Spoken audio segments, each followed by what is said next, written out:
Hi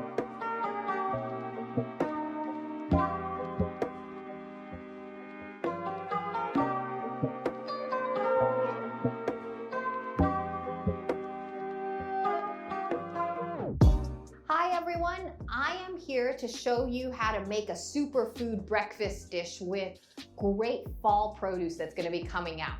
So we're going to make a sweet potato hash with a chicken apple sausage. And so we're going to start with the apple sausage part first. You should be able to make all of this in one dish. It might take a couple if you have a smaller pan, which I actually do. So I'll show you how we can do it.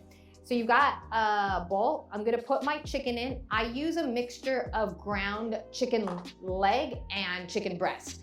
That way it's not too dry, but at the same time, it's not as unhealthy if I had just used all chicken thigh and leg. And then I've got my spices. I've got Italian seasoning, garlic, a little bit of ginger, fennel seeds, and a pinch of cinnamon, and that all goes in there.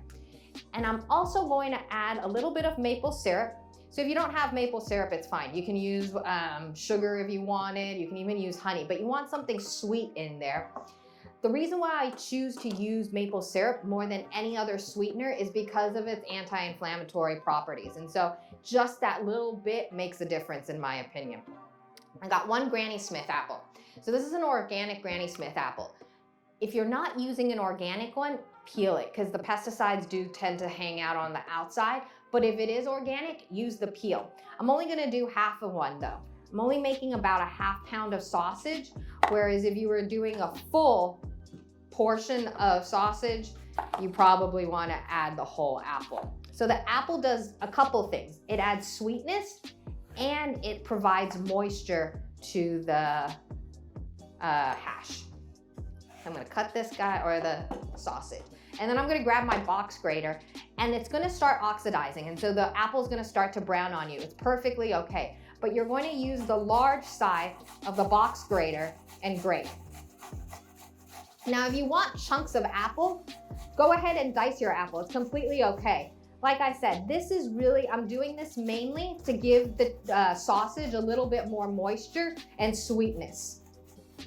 And that's it. And I'm gonna grab my other quarter and grate. So I'm gonna take this all out.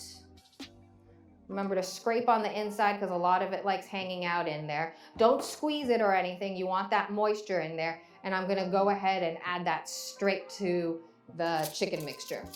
And grab a spoon and I'm gonna mix this up. And you can season it with some salt and pepper if you want, or you can season it while you're cooking it. Completely up to you. We're gonna actually cook this and then pull it out to cook all the other stuff, but we're gonna chop up some other veggies while we cook this sausage. So I'm gonna heat up the stove now and I use a cast iron, and you can do this all in a cast iron.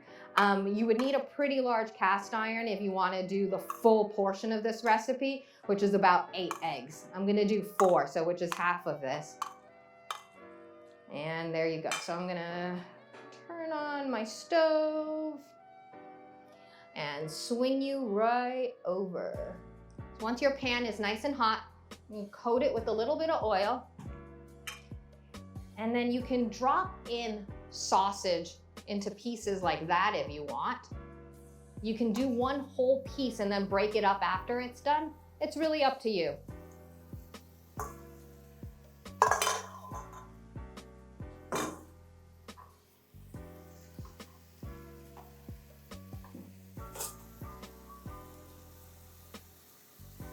Now break up a lot of that chunks and everything with a wooden spoon and just let it do its work. So while we let that brown, we're gonna get everything else ready. All right, so we've got 2 sweet potatoes. We're gonna dice them pretty small because if we want this to be done complete on the stove, we wanna make sure that we get a small dice going. So to cut this, it's gonna be rolling around if you're not too careful. So what I want you to do is cut it into sections that make you comfortable to dice. And so you want something that stands up. So you wanna create edges almost so that you can get a nice little dice. And about 1/2 inch, 1/4 inch is what you want. You can use sweet potatoes. You can use regular potatoes too if you want. The sweet potato is just going to be that much healthier, and it, again, lends a nice sweetness, especially for breakfast. And it goes really well with the sausage. And they all vary in size, and so it's up to you how much you want to add or how little you want to add. There's that. And then the next thing I'm going to add is rutabaga, which was supposed to be rutabaga. It's not. It's a turnip. So technically, in the fall, you should be starting to see some rutabagas. Rutabagas are similar to turnips. I tend to find they're not as strong or pungent as a turnip is, but this is a turnip that I peeled already. Rutabaga is going to be a little bit more close to a brownish red color, not that purple though. Unfortunately, they labeled this as a rutabaga at Instacart, and Instacart thought it was, and it's not. But turnips would work perfectly for this as well. So I'm going to cut that in half, and then I'm going to take off the stem, and I'm going to go for about the same size as the sweet potato. If you've never cooked with rutabaga or turnips before, they're amazing. They pick up flavor really, really well, and they don't disintegrate when you cook them like mush. They tend to hold their shape pretty well. So that's why they're great for things like pickling or doing what we're doing, which is a hash. So I'm gonna do an onion now. That's also gonna go in. So I'm gonna cut the onion in half, only half an onion. And I'm gonna peel it after I cut it. I'm gonna take off one end. And then using the tip of my knife, I'm gonna go in and dice. Go through one more time and pull all of it together to get a nice little dice going. And that's it. So now all our produce is ready. I could add another sweet potato if I want. I might start chopping that up once I get more room, but I'm gonna swing you back to the sausage. So it's got some nice caramelization going on from that maple syrup and the apples. I am going to pull this now. So I'm going to turn this off. And it's going to be okay if you have, this is a bowl that I used that had raw chicken, because all of this is going back in, don't worry. So I'm going to put that in here. And that's why you don't want to use only chicken breast, because this can get dry pretty easily because you're cooking it a few times. And if you have a little bit of chicken left over on the bottom of the pan, no problem, extra flavor. All right, so now we need to do our next layer. So I'm gonna turn the stove back on, and I'm going to add a little bit more oil. I'm gonna start by adding my onions in. I'm gonna give those a little stir just so that it picks up all that extra stuff that might be laying down there. All right, nice color going on there.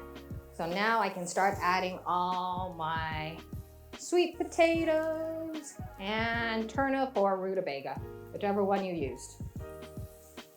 So I'm gonna cut up half more of a sweet potato to add in there too.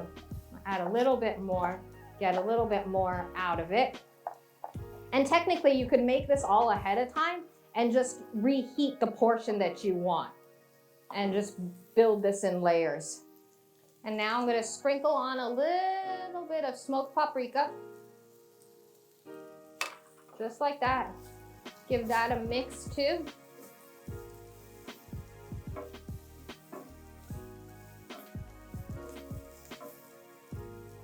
And then we're gonna put a lid on it. And we are gonna let that cook for about 5 to 10 minutes and let that soften. So you want that residual heat or that moisture to really cook inside and soften up those sweet potatoes. So find yourself a lid if you can, cover it up. If you feel like it's gonna burn before it cooks through, add a little bit of water, but it really should. There should be enough moisture from all the sweet potatoes and the turnips or rutabagas to really let it cook down. But you're just cooking this down for about 5 minutes. So I will see you in 5 minutes. 5 minutes later. All right, so it's been about 5 minutes And the sweet potatoes are starting to soften and brown a little bit, and that's exactly what I want. What I will do is add water or oil, again, if it's burning too much or if you feel like it's getting too crisp on you. I'm gonna return my sausage now, because this is all gonna go into an oven next. So I'm gonna pull this off the stove. I'm just gonna mix this up. Looks great. Feel like I could use a little green. You could probably add some collards or mustard greens into this too. But now we're gonna make this pretty. Or we're gonna try to make it pretty. You're gonna have your oven on at this point to about 400 degrees. You can even use the broil function if you want. Just depends on how well done you like your eggs. Remember, cast iron does get hot throughout, especially if it's been on the stove, okay? So be careful. There is our beautiful hash ready to go. It's missing its eggs though. So the way that we're gonna do this is you're gonna take a spoon and you're gonna not all the way to the bottom, but you wanna create almost these little nests. I've got 4 eggs that I'm gonna do. So I'm gonna create 4 little holes. You can almost use the sausage as a kind of barrier or kind of like floor for these eggs. And take 1 egg and I'm gonna gently put it right into one of the holes, just like that. And I'm gonna repeat. Okay? Technically, you could do this on the stove too. I just like the effect of the oven a little bit more. And then if you do this in the oven, you could even throw some cheese on top of it just to make it that much better. All right. So I'm gonna do my last one there. And then I'm gonna take this whole thing. So if you wanna do this on the stove, just put a lid on it, put it back on the stove and it'll finish steaming. I'm gonna put this in the oven though. 2,000 years later. All right, and now our hash is done. Looks like that, beautiful. 4 eggs right on top. I'm gonna sprinkle a little bit of parsley right on top, just like that. And you are ready to go. And so the eggs should be nice and runny. If you want, you could portion it out and then serve it like that, but that is a perfect fall superfood hash ready to go. Enjoy.